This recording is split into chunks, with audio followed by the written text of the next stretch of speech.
Hey guys, Blacksmith92 here, and today I'm gonna be— ooh! Uh-oh. What'd I do? I hit the F9. Hello? Oh, okay. That is trippy, okay. So, the F9 button does two things apparently. It starts my recording and it does whatever that was. I'll figure it out later, because it actually looked kinda cool. But anyways, this is mainly what I'm gonna be showing you guys on my channel. Not just this, but other stuff that I do with Minecraft and Tekkit. But mostly what I like to do is I like to build. Like PvP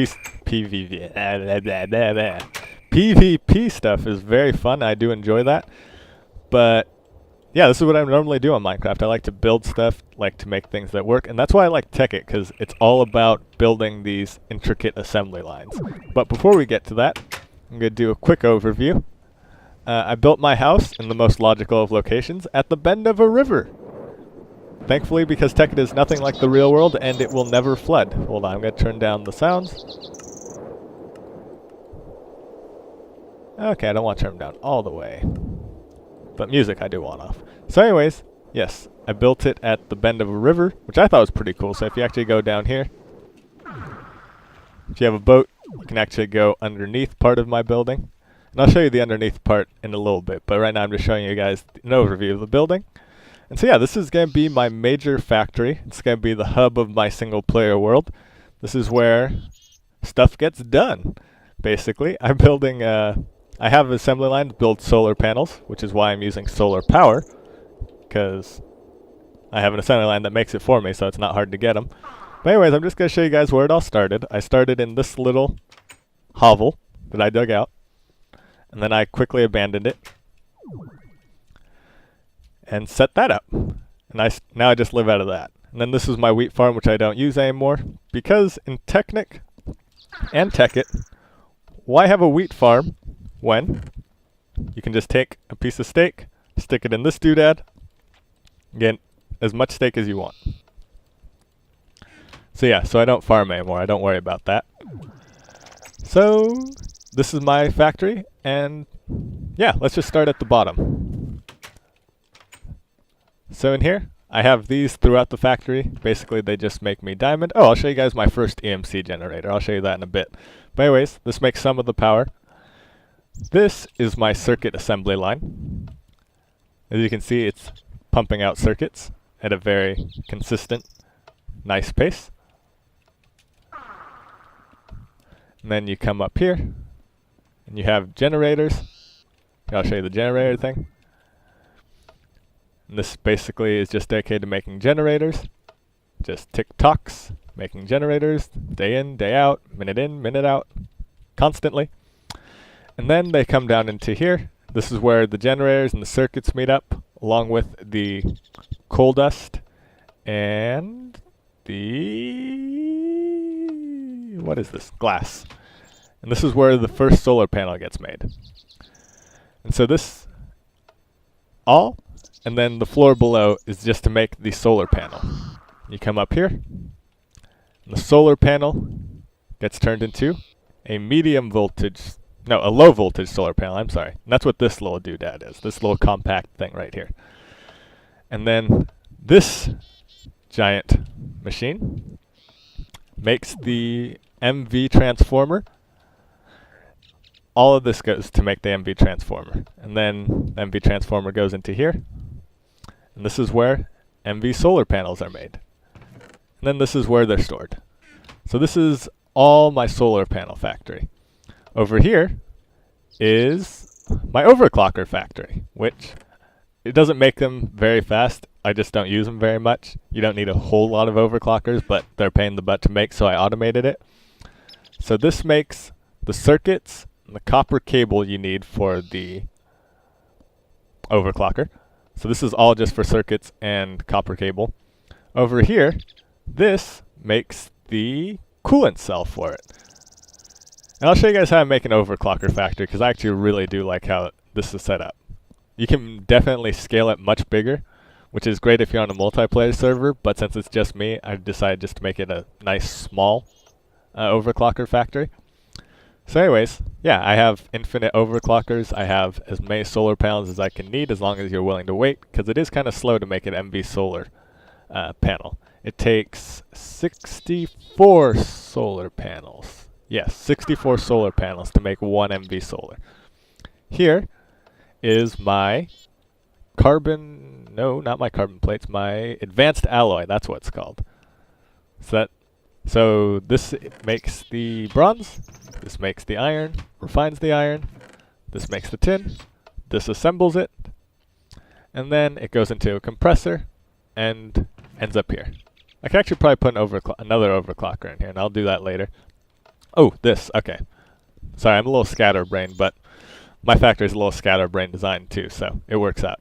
This is a UU matter machine, also known as a mass fabricator. I prefer UU matter machine because that's literally what it does. It makes UU matter. Why would you call it a mass fabricator? I don't know.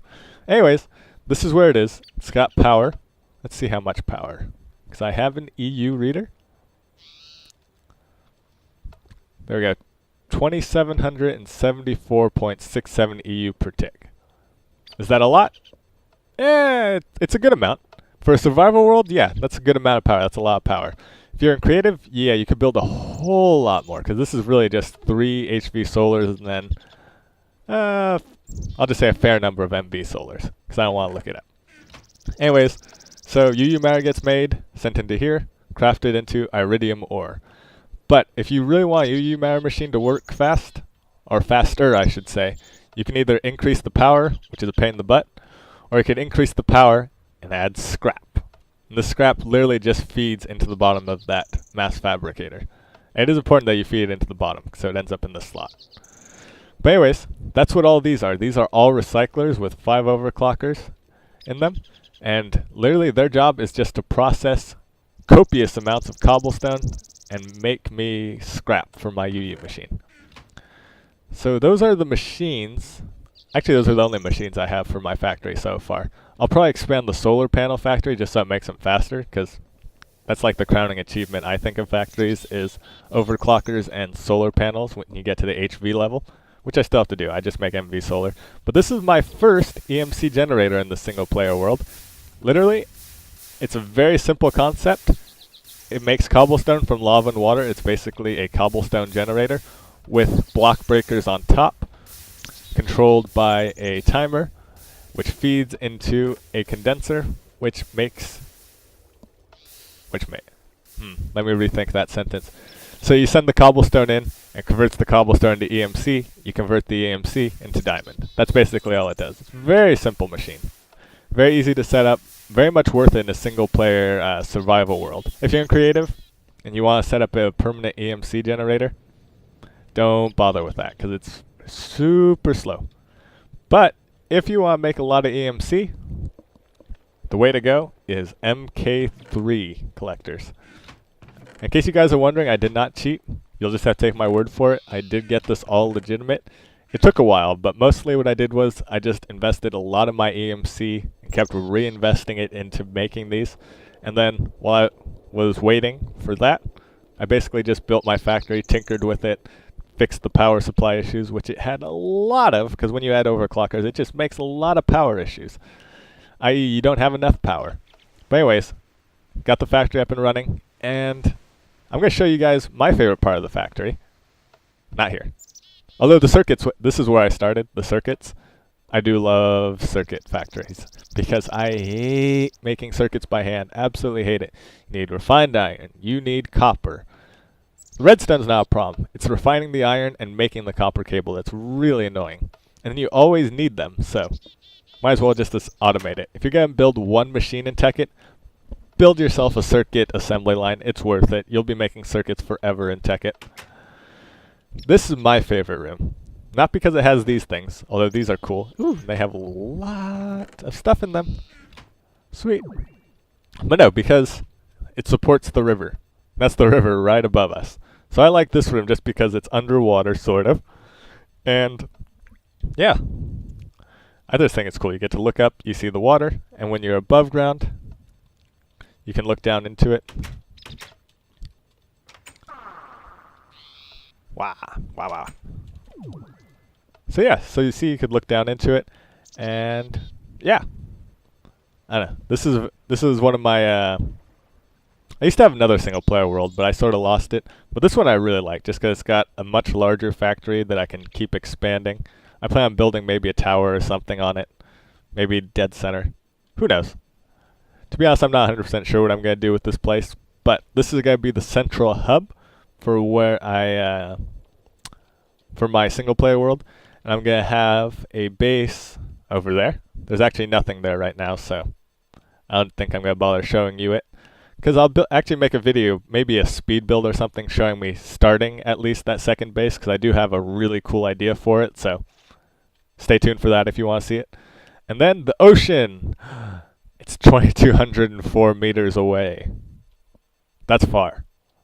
Now I could build a teleport device, but I'm going to go with a much more, I don't want to say simple solution, but it's a less technical solution. And that less technical solution is the nether. So I will end up building just like a safe track through the nether, although I don't even know if I really need a track. I just need like a safe passageway, but I probably will build a track just because I'm used to regular Minecraft and that's what I do in Minecraft. But anyways, I'm gonna fly to the ocean. Oh no, I flew through lava. I'm gonna die. Actually, I'm not, because I have quantum armor, which is OP. It is like impossible to die. If you don't know about quantum armor, oh no, I'm falling. What am I going to do? Oh no, I guess that's it. I lost all my stuff. Well, that's the end of my Let's Play. Okay, well, it was fun, guys. Bye. No. Quantum armor is awesome. You literally can't die with it in a single-player world. Although, you know, I haven't tried it with TNT. I'm pretty sure maybe if you use TNT, you could kill yourself. Ooh, I'm lagging. The nether still lags a lot for me. Ooh, we got crazy frame rate. Oh, wow, well, now it's stable at 90. Okay. So anyways, I have to build a better way up here. But let's see. Yep. Okay, here we go. Oh, and for those of you that are wondering, I found out something in Tekkit, and it's an amazing discovery. And I might just be a moron for never realizing it earlier. Whenever I played single player in Tekkit, I could never figure out why the zombie pigmen got pissed at me when I went to the nether to mine. I thought it was because the explosions hurt them. I thought because maybe they blamed me for the gas hitting them. Turns out, they just hate it when you steal their ore. So, yeah, if you want to mine in the nether, just be prepared, because if a zombie pigman catches you doing it, they're going to get pissed. And then when they get pissed, their friends get pissed. And then it's just a never-ending cycle. But yeah. Anyways, let's go to the ocean. Okay.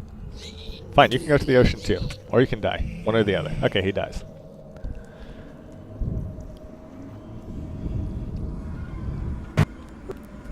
Okay, so this is the ocean. Some of you guys are wondering, why on earth am I bringing you to an ocean? Well, this is where my third base is going to be. After I build the second one. I think it's the blue one. Anyways, one of those indicates where my second base will be. They're all four of those are pretty close to each other. This is the one that's far away. So anyways, I will be building an underwater base, because I used to have one in Minecraft and I really miss it. But when I switched over computers, I deleted it. I know, I'm very sad. But anyways, so I will be building an underwater base, and it's a lot easier to do in Technic. I guess this is Technic, not necessarily Tekkit, but they're very similar, so I just use the term interchangeably. But anyways, the problem I used to have with Minecraft when I built underwater, I'd run out of air. But with quantum armor, it's not an issue, so I will be building an underwater base. So I hope you guys enjoyed, and this is just sort of an overview of what I'll be doing in my single player world. This isn't going to be like a series where I show you every single time I log on. This will be just something I do every now and then. I'll play it a lot more than I'll record. I'll probably do a speed build for that second base, because I know exactly what I want to do for it. But other than that, I'll probably just be building stuff constantly, and then every now and then I'll make a video updating just to show people what I'm doing. And if you liked the video, please leave a like, subscribe if you enjoyed it. If you didn't enjoy it, I'm sorry. Go watch something else. And I'm sorry you didn't enjoy it, but I'm enjoying it, and so let me know in the comments if you guys have any suggestions, any tips, or anything. And yeah, peace out, guys.